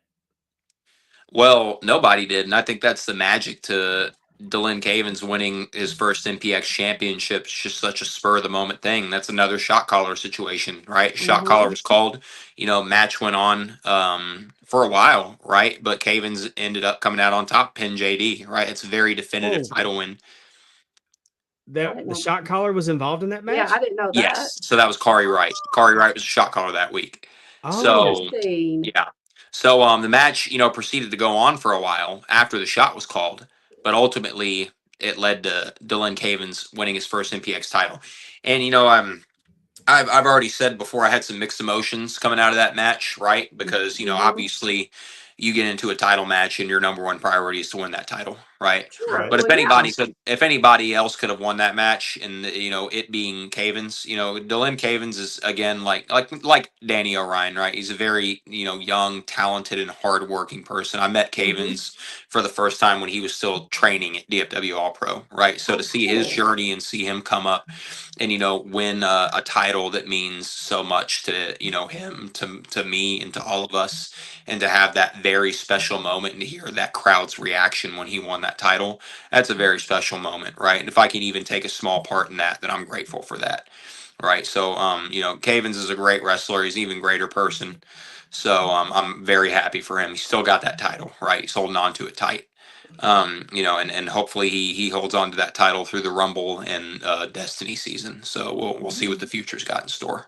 We actually had him on our show. He was our first one, wasn't he? That came on to talk to us about the Rumble. Mm-hmm. Yes. And awesome. So yes, you're right though. Like you said, he's a really great guy. We're very happy for him. Mm-hmm. And but I did not realize it was a shot caller. So that is really cool. You just never know. Like you never cool. know. No, absolutely. Never know. That's really cool. Yep. Speaking of the Rumble, February 7th, Southwest Community Center on 6300 Welch Avenue, Fort Worth, Texas. That's gonna be here before we know. Y'all are getting out of your building again. Last time you were here, y'all were going to the Epic. Now y'all are going to the Fort Worth. Yeah, so the Epic in Grand Prairie, I loved those shows that we did at the Epic, and hopefully we'll be back one of these days. They've had a lot of like building internal issues. So that's why we haven't been back. They're doing a lot of construction.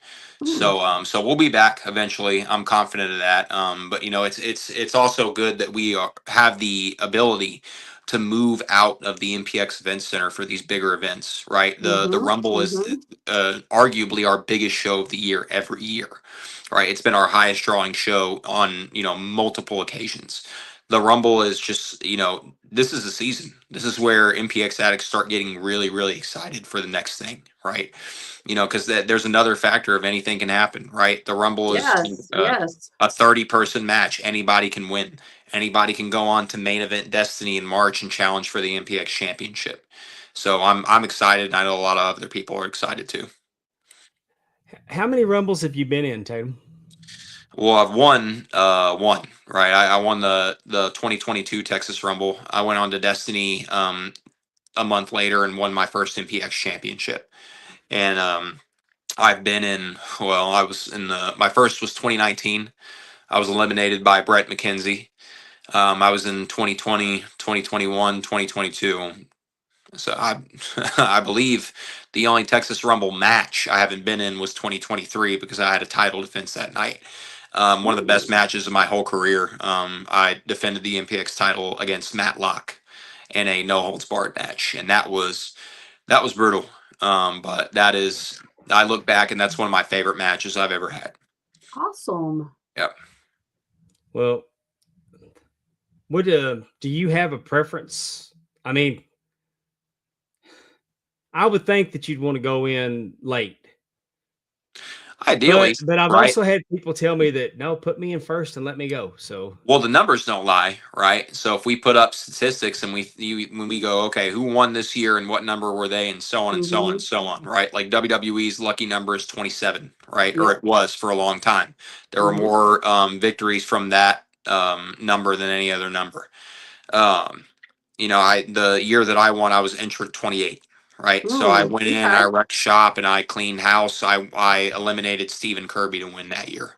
Right, Stephen Kirby was number 1 that year, so it came down to number 1 and number 28. Right, so there you just never know. Right, you could throw me in at number 1 or 2, and I could last the entire match. Maybe I'll walk away with it all. Maybe I won't. Right, you just got to be the right person in the right place at the right time. That's kind of how I look at it. I think Rumbles are my absolute favorite. Even me too. I mean, because like you said, Royal Rumble, this Texas Rumble, any kind of Rumble, because you get people like you said that may never have really ran into each other or had any kind of competition against each other. They just happen to be 7 and 8, and so 2020. Yep, the 2020 MPX Texas Rumble. I got hit in the nuts by Hornswoggle. Last year's Texas Rumble, I got kicked in the face by Rich Swan. You never know what's going to happen. It's a great time. Yeah, it's my favorite. Yes, if you want to call it, I guess it's a gimmick match. If you want to call it a gimmick match, it's my favorite gimmick match. Oh yeah, me too. Yes. I mean, if we had the AWA in Mississippi, which was actually the Alabama Wrestling Association, but it was in Mississippi. They do the Mississippi. Yeah, they did. Well, they're not in business anymore. They did the Mississippi Rumble. What's your lie? I've been in 2 Rumble matches in here in Mississippi. I think both combined, I think I spent more time coming to the ring than I did in the ring. But again, there was that's like a fun, easy night. Exactly. I go over the top rope with the best of them. Oh yeah. But when the Nightmare Jeremiah wants you to leave the ring, you're going to leave the ring. I can imagine. He's reminded me strongly on 2 occasions now that I have no business not being a referee. I bet. Right. I bet. But you know what though? But again, seeing that surprise entry and who all's in the ring and listening for do they do any kind of like bell or countdown? Do y'all do that? Oh yeah, there's a you get the 10, 9, 8, 7, 6 countdown. Crowd really gets into it, yes, and it adds to the suspense, right? 100%. Listening for the music, waiting for the curtain to pull back. Like I said, it's 100% my favorite too. Yeah. I don't know if I'll ask. Is Athena allowed to wrestle on y'all's cards? That's definitely a question for a lot of people a step above me. I'm just asking. If I had the answer, I'd give it to you. I didn't. Yeah. I haven't looked. I didn't know if. Well, she Athena was every now and then on shows.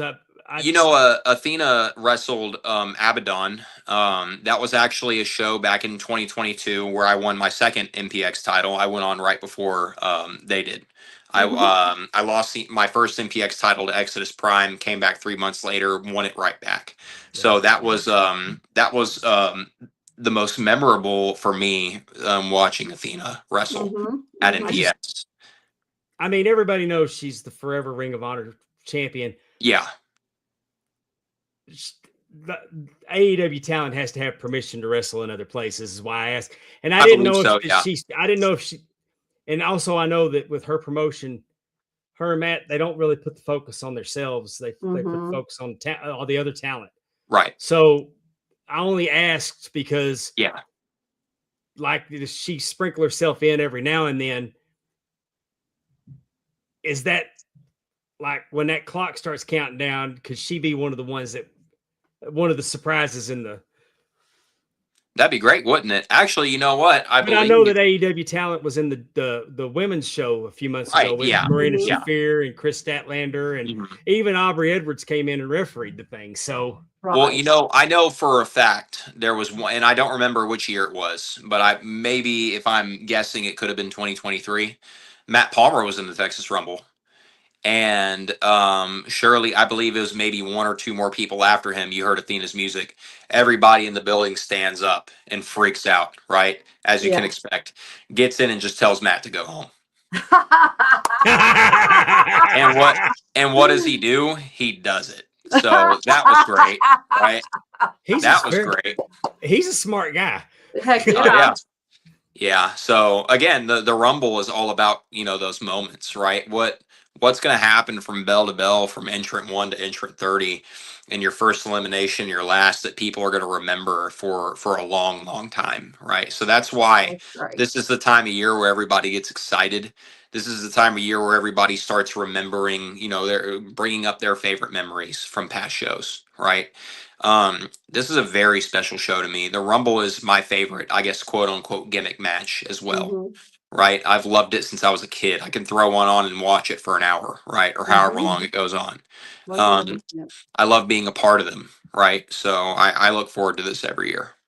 And Yay. and as a kid, I always liked battle royals, Hmm. Mhm. because every now and then you'd go to the matches, and they would start the show with a battle royal, Mhm. Yeah. and how you wrestled on the card, like the first person eliminated wrestled the last person eliminated, Oh. Oh, I see. and they matched it Okay. up that way. Hmm. So it was kind of neat how you could put a card together. But I mean, though, that was always fun. Mhm. Right. But then the Royal Rumble type concept just completely put the Battle Royal on steroids Yep. and made it. And I'm pulling for you. Thank you. I I'm appreciate pulling you. for you. Yes. I cannot. I would love to see you and Cavens one-on-one. Oh, absolutely. I'd wrestle. Cavens is one of those people that I feel that I've had great chemistry with. Mhm. My first, or actually, let me correct that. My second MPX title run, I had a successful defense against Cavens. That was our first one-on-one match, and I'd be more than happy to meet Cavens. At Destiny, right? The Rumble sets everything up for Destiny, sets the whole stage. Um, Awesome. so Cavens is an MPX champion that people can be proud of, and unfortunately, no one's champ forever, right? But what you do with that title and how much you make it mean during that time, shows what a competitor and what a performer and a person you are. So however long Cavens holds that title, I wish him the best. Well, let me ask you, because I'm sure that JD's upset that he lost the belt. So with JD and Raymond and LVJ, I guess what I'm wanting to know is if you're trying to get to Cavens before they do, are they going to take issue with it? Well, there's always somebody in your way, right? Yeah. Anyone who's been keeping up with MPX has seen that JD has now put together a new group of his goons. Right. So that's usually what a man will do. He'll surround himself with people who will do his dirty work for him. Your Dave Mhm. Sagans and your so on and so on. Right. Right. But when it comes down to it, you can only rely on a numbers advantage for so long. And I've done this many times. I feuded with Civil Disorder back in 2021. I feuded with House Sagan. I've Menage a Trois when I was kicked out. Larger Than Life when Jamie Aller had a super group of 5 wrestlers, including Jackson Stone. Right. I've done the Mhm. numbers thing. Right. I've done that many, many times. It's provided some pretty entertaining times too, picking off people one by one to the delight of our crowd. Right. So it's nothing new to me, right? There's always a first for something, but when you've done something over and over again, you kind of get in the habit and you go, okay, this is exactly what I'm going to do. Matt Presley's got a question for you. Yes. Ask Tatum. Was there a wrestler that you were a fan when you were younger that influenced your style in the ring? I started watching wrestling as a little kid. I was probably 5 or 6, right? I had a big staticky TV, We didn't have cable. I had a converter box with like 20 something channels. And so I was able to watch SmackDown on the CW every Friday night, right? So I Mm-hmm. grew up, in the heyday of ruthless aggression with Batista, Undertaker, Edge, Rey Mysterio, Jeff Hardy, Chris Jericho, so on and so on, right? I think that when I started getting into wrestling, when I first discovered MPX and I started training there, I was 17, right? So I was almost 10 years ago now. Mm-hmm. And back then, I was a huge fan of your technical beasts, right? Like your Eddie Guerreros and Kurt Angles, right? So that was kind of something that I, in the back of my mind, wanted to emulate. However, I don't have a technical wrestling background, right? I've always been a public speaker and a performer, almost my whole life at this point, right? Mm-hmm. So it got to a point where I had to look at myself with honest eyes and go, what are my strengths, right? I can cut a mean promo. I can Mm-hmm. talk on the mic. I can make a crowd full of anywhere from 80 to 800 people love or hate me. You just got to give me a chance, right? Mm-hmm. But you're not just going to sit there and be quiet. So not even necessarily in ring, but I think my biggest influences have been the greatest promos of all time. Your Rocks and Austins and Roddy Piper, and so on and so on. Now 2 years ago when I was on your show last, I was telling you I was watching a lot of World Class, right? Mm-hmm. I was lucky enough to be invited to the world premiere of the Iron Claw in Dallas. So I got to share a building in a room with Kevin Von Erich and the Von Erich brothers, right? I got to share a building with so many people who've had so much to do. Mercer was there too, right before he passed on, and things like that's just an honor and a privilege to be involved in this and something that you love so much and that you're passionate about. Um, there are times where I'll get back into wrestling and I'll just start watching it again like crazy, right? Mm-hmm. So this last kick that I've been on and what's greatly changed the way that I work is a lot of the world class stuff, right? But also, your NWA, your late 80s, early 90s NWA into WCW. One of my favorite matches as a as a 25-year-old man that I actually made my girlfriend watch with me. I was like, you gotta watch this match. It's my favorite match ever. And she was like, oh, is it like from Royal Rumble? I was like, no, this is Magnum TA versus Tully Blanchard in a steel cage I quit match. The greatest steel cage match of all Oh, time. 100%. I It's- watched it It's and a I was top like, 3 match for me. I was like a 5-year-old watching a Disney Pixar movie for the first time. I was just like, I was like, this is amazing, right? Because these aren't like, nothing about this looks like planned or synchronized. These are two guys just beating each other like the life out of each other. That's one of my favorite finishes to a match ever is, the wooden chairs in the ring and, Magnum has, the broken leg and he's going to stab Tully and Tully quits, right? That's awesome. Tully Never Tully quit. doesn't quit. Never quit. He's never He quit. said He yes. never quit. The rules say that he had to say I quit. Yep. And he said yes. Right. He did Yeah. not quit. So Tully said he never said it. Technically, he never said it. Yeah. I've got an autograph of Tully, and he Oh, yeah? actually wrote, he inscribed on there, I never said it. Yeah. That's right. Nice. Okay. Cool. He still says that today. No, Yeah. Yes, I but did I'm not. sure. We just did an episode about we did called the anatomy of a cage match, and we completely broke that down. And Awesome. to me, that's what a cage match. Every cage, because back then a cage match was a blow off. Yeah. Mhm. You It's had a to. huge deal. The cage was there to keep everybody out, to keep everybody in. There wasn't escape the cage. It was because now we're taking care of business. Yep. And another thing, a huge moment that was provided by a cage match was the Von Erich and Freebird rivalry, right? When he slammed the cage. Yep, absolutely, yeah. So that's just some older stuff that I've gotten into, right? So as a kid, the match didn't matter to me. I didn't care about the match, right? I wanted to see the entrances and the promos and Edge and Rey Mysterio accidentally knocking over Vicky Guerrero and Edge being pissed off, right? Stuff like that was always so much fun. Then as I grow up as a teenager and then as a young adult, who is actually getting into wrestling, then I get into the the technical, the cool feats and the oohs and ahs, right? And now as an adult, the coolest thing to me is Magnum TA punching Tully Blanchard in the face, right? So, you know, if you are just, I saw a clip the other day where Baby Doll was in Magnum's face, oh yeah, and Magnum kissed her. Yeah. yeah, He kissed her. That's the one where Crockett's over there going, she likes it. She likes it. yeah. See, But then- that's fun stuff, you know. Well, but she slapped him, and he just kind of grabbed her dress and ripped it. Yeah. And I'm like, today that wouldn't go, but Oh but, no.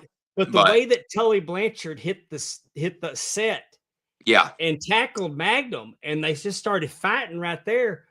There's nothing those two didn't do that wasn't believable. Exactly. And when you mentioned when he had that piece of chair to his eye, you believed that Magnum was going to stab. He's going to take his eye out with that chair. Exactly. Yep. There wasn't any like, oh man, how are they? No, you actually were engulfed and you believed it. And you mentioned that steel cage. I was there that night when they slammed that cage. Wow. Okay. And we all lost our minds. Oh, Everybody lost their minds. I mean, what you hear on that tape does not even properly. I'm sure it doesn't. Yeah. Because we just knew he killed him. Yeah. Yep. Yep. And those are those moments that we chase, you know. Those are, you know, if you know, when you do something, you know, whether it's a move or whether it's, you know, the culmination of a heated feud, right? Or if it's a victory, whatever that moment may be, when you do that and you feel the emotion that you have evoked from a crowd full of people, and you know that emotion is genuine, that's the best drug that there is.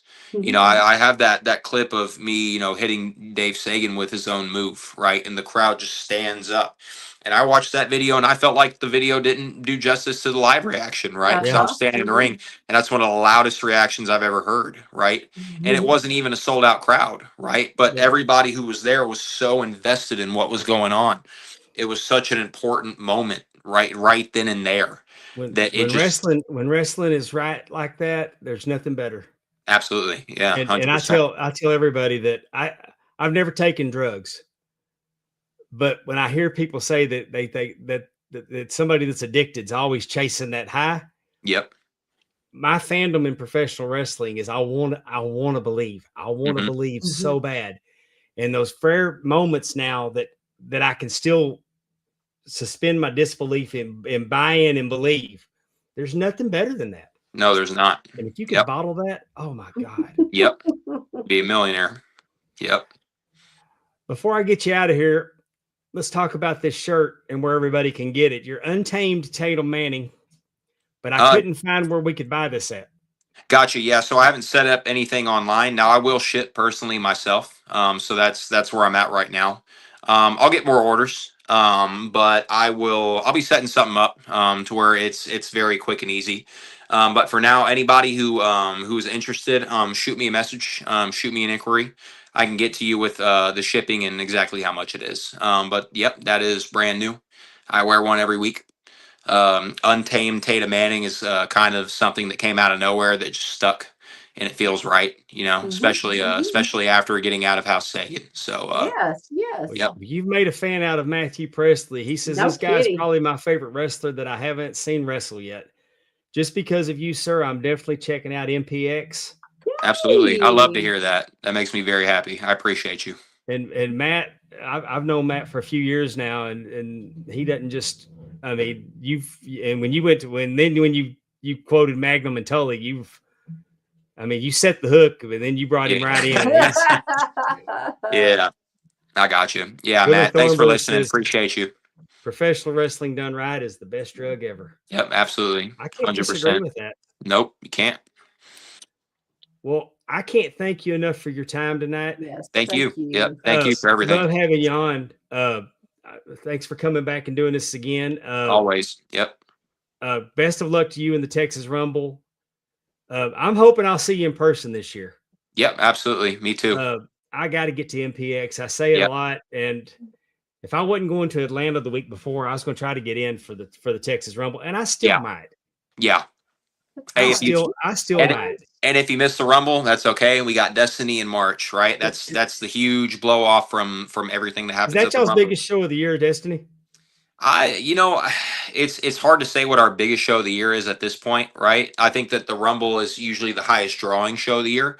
I think that Destiny is a very pivotal show that is built very well and that is a great card every year. But we got kind of a handful now. If you miss Destiny and the Rumble, there's always the Purge in the summer. The Purge is our ode to One Night Stand. Every match is, no DQ, anything goes, no rules, right? So the Purge Oh, is always a very wow. fun Yeah. show. The Purge is kind of something that the addicts made into what it is, right? Because people got so into it that it grew and grew and became, kind of a love letter from the addicts to MPX. The Purge is the one night a year where anything goes. So we got that to look forward to every summer, right? That's cool. Later in the year, you got Cold Day in Hell. You got Purple Rain, which is our anniversary show, which has been dubbed our WrestleMania in the past, right? So Purple Rain is a great show, usually at the end of the summer, in August or September. So all year round, there's something going on at MPX. You can't you can't miss it. Awesome. Yes.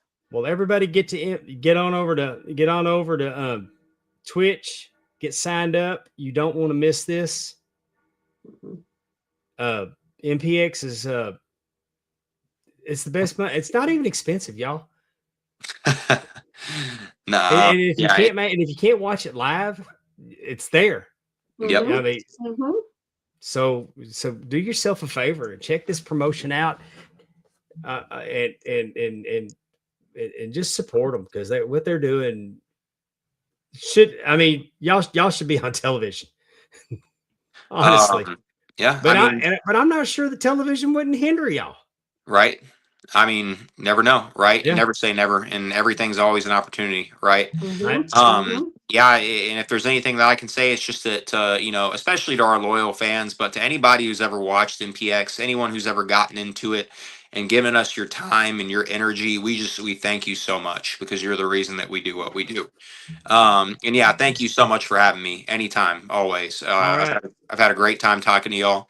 Thank you for having me again. I know it's been a while, and a lot's changed since the last time I was on, but really I'm very grateful for the opportunity to spend some time and talk. Well, to I appreciate your time, because it's people like you that's helped us grow. Thank you. Appreciate you. Thank you, Tatum. Yep. Thank y'all. All right. I will talk to you soon. Thank you so much. Take care. All right. Bye-bye. Right. Tatum Manning, everybody. What a great guest. Just so well spoken, and just you can't help but pull for that guy. No, you can't. He's a really great guy. Yes. And speaking of people that you want to pull for, you kind of want to pull for Drunken Pop. Of course. TJ's okay. Yes. TJ's okay. Tim, he lives kind of close, so Dave's kind of like a Pillsbury biscuit. He's kind of flaky sometimes, and you never know what you're going to get with Timmy. But when you get the three of them together, they're pretty damn entertaining, and they're your pop culture hookup. Here on Mark Out Moments with Drunken Pop. 100%.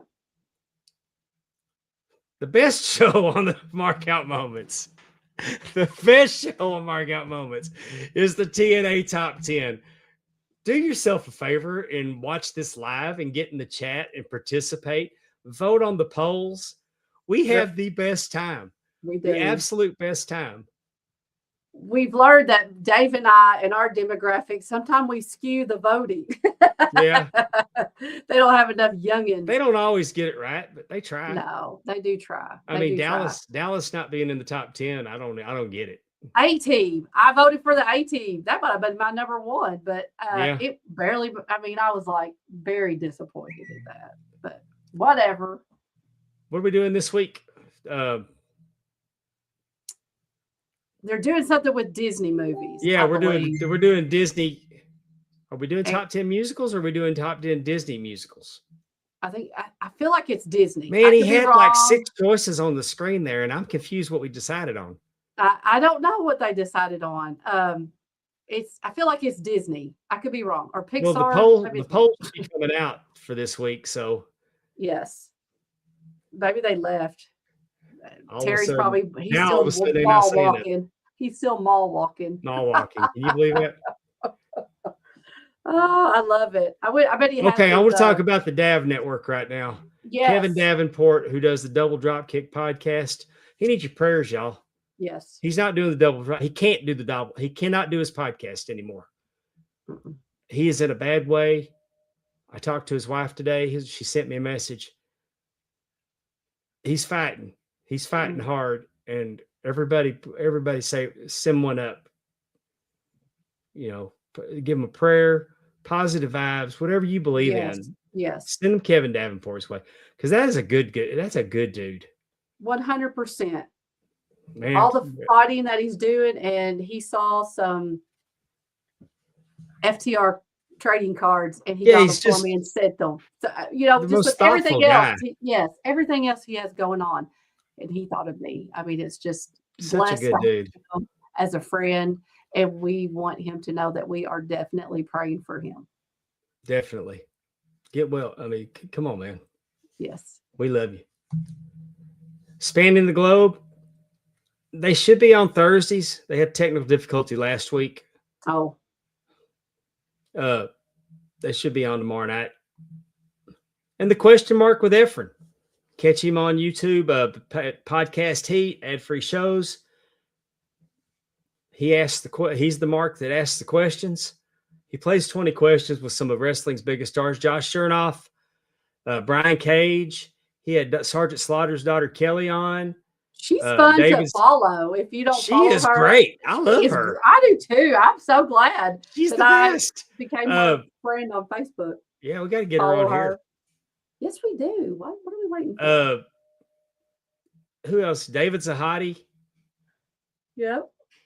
Okay. And Efren, he puts his whole heart in everything he does. He's so entertaining. And I love the questions. They are not your normal, what's your favorite color? Or what's your favorite ice cream? Like, they are very well thought of, and things that these people have probably never been asked. So you get really good answers. It's great. I was going to say something. Oh, just to give our fans a little heads up out there, your Pond Water and Abby we're taking it on the road in a sense. We're going to be on some other podcasts coming up. Till 5, we'll be doing their best managers. Yes. And the Professor Bear Society has asked us to join him at the end of this month. Right? The 26th? I believe so. 26th. Yes. We'll be on Professor Bear. And we'll tell you more about that next week. Oh, definitely. I just want y'all to mark that in your calendars. We on the road. I want to thank y'all for joining us. I want to thank y'all for staying up late with us tonight. I hope y'all think that Tatum Manning was well worth it. Worth it. Thanks to him again for his time. We can't thank an MPX for thinking enough of us to help us promote their Texas Rumble. And you're welcome, because that is past my bedtime, but you are welcome. Well, join us back here next week. And from MPX, we're going to have Tommy Prince on next week. Awesome. Tommy Prince is going to be the guest. We'll be back at our 6:00 time slot. Mm-hmm. But we will be on Wednesday again next week. Yep. So for Amy Vaughn, I'm Palm Water Dave. Thank you all so much. And good night, everybody. Talking Rasslin, time to go. Thanks for watching our epic show. See you next week, same time, same place. Mark out moments is your happy